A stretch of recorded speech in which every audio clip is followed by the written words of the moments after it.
Okay. Princeton,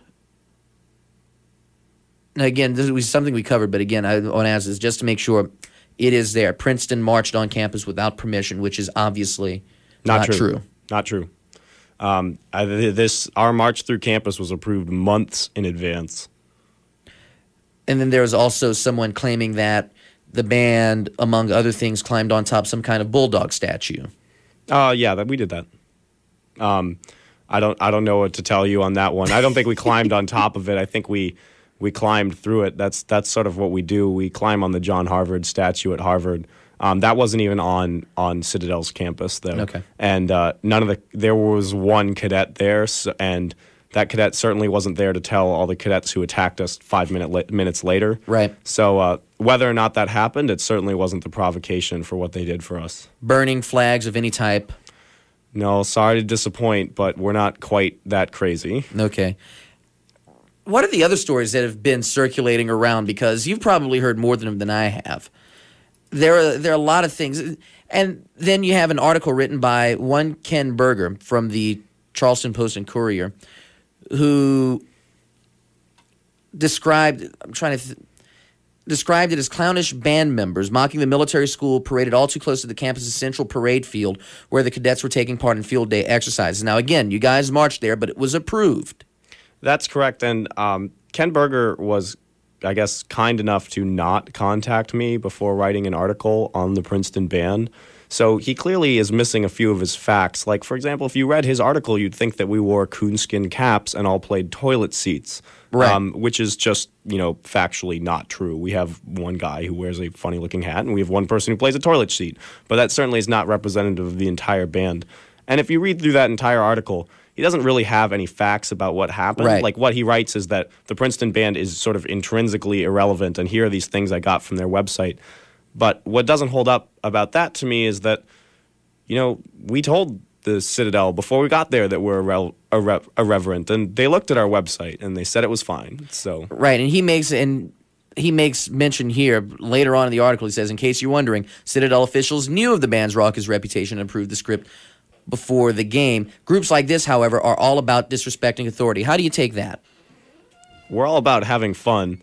I'd say that's our primary goal. In terms of disrespecting authority, I think that's something that we have occasionally been known to do, but right. We're not about disrespecting authority for its own sake, and we're certainly not going to disrespect authority at a military university where there are, 1,000 cadets ready to beat us to a pulp. The implication that the Princeton Band would have provoked the cadets, to me, is a little bit insane, given that we are 40, not very athletic people, and we were marching in front of a field full of people who are training to, be soldiers. Right. He says, Berger closes his article with, the Princeton Band should be ashamed, all those pseudo-intellectuals and not a single brain among them. Again, your floor to say what you want, provided it is clean for radio towards Ken Berger. Well, I mean, in terms of the final remark about the Princeton not being smart or something, I'm not even going to address that, and that's all over, the implication that all Princeton students are liberals or that we all hate the military. We've got a guy in the band who spent this summer at Marine Corps training camp, so, that's not very credible, and the band isn't all flaming liberals, and, there's one rumor that we started an anti-war protest on the field. And that was the other one that I wanted to ask you about and I'd forgotten about. I have no idea where that came from. I mean, anyone who knows me knows that I'm about as far left as they come, but that doesn't mean that I speak for the band, and I don't choose everything we do. We're a group. We choose things collectively, and our group has Republicans and Democrats. During our halftime show, we made fun of Sarah Palin and Joe Biden. We're pretty much equal opportunity when it comes to satire. We make fun of everyone. Right. Now, the Citadel, from what was reported in the Princetonian today, the Citadel offered an apology and said it reprimanded some of the cadets. Can you give us more information about that, about what they told you? Yeah, sure. I mean, I think this is perhaps what speaks loudest about this incident. After the game, my contact in the Citadel Athletics Department, as well as a lieutenant colonel and one of the head cadets, they all came over to me and individually apologized to me. And I said, I think maybe this apology is due to the band.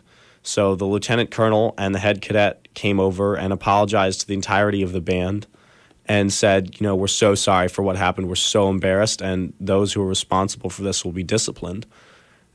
And, I think that's a good time for me to point out that the Citadel administration was incredibly supportive of us, and I've had only positive interactions with them. And even every single individual cadet that I actually got a chance to talk to was a wonderful and very interesting person. And, we have pictures of us swapping hats with Citadel cadets. If they want one of our hats, they could have just asked for one rather than stealing it. And we have pictures, they let us fire their cannon during pregame. And, we had some wonderful times there. And the trip was overall just a phenomenal experience for the band. It's kind of too bad that this has all happened and sort of muddied what happened, but I don't mean to disrespect the Citadel at all or the hospitality that some people showed us there. So it was long story short, it was just a bunch of boneheads who did what they did to make the Princeton band's experience as miserable as possible. Yeah, and they failed in terms of making it miserable. Like, I think we all had a riot in the figurative sense, not the literal sense, though there was a bit of that too.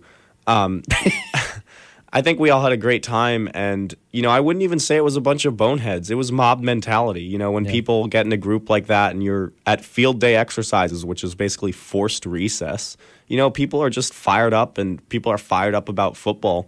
So, I don't blame individual cadets, and I don't even really think individual cadets should be punished. I do think the band is owed an apology. Right. And I think that the Citadel should maybe let future visiting bands know what kind of reception to expect, though from what I've heard, they haven't been visited by a band in a couple of years, and I think that speaks for itself. Yeah, I think that the Princeton University Band has found out why now. Now, if the opportunity comes again, now by this time, you're a senior, by this time you'll be graduated, if the band gets a chance, will it go back to the Citadel? I would be so excited to go back there and try it again, absolutely. And when they come here next year?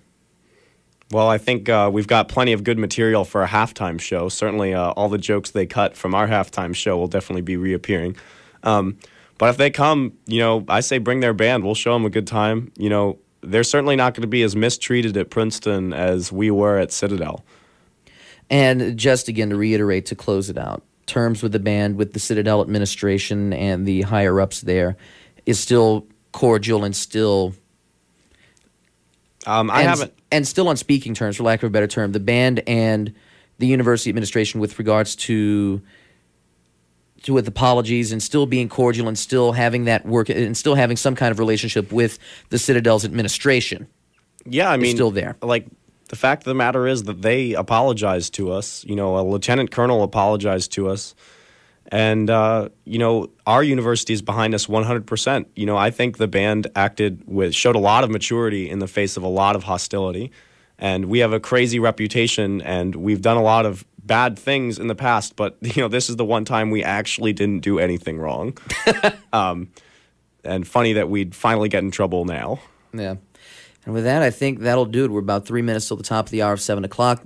Clean Your Room with Art and Julia comes up next here on WPRB. This has been a special edition of WPRB News Presents the Week in Review. Alex Barnard, the president of the class of 2009, the president of the Princeton University Band. Pleasure as always, sir. We'll see you next Saturday at the Lehigh game. Yep, go Tigers.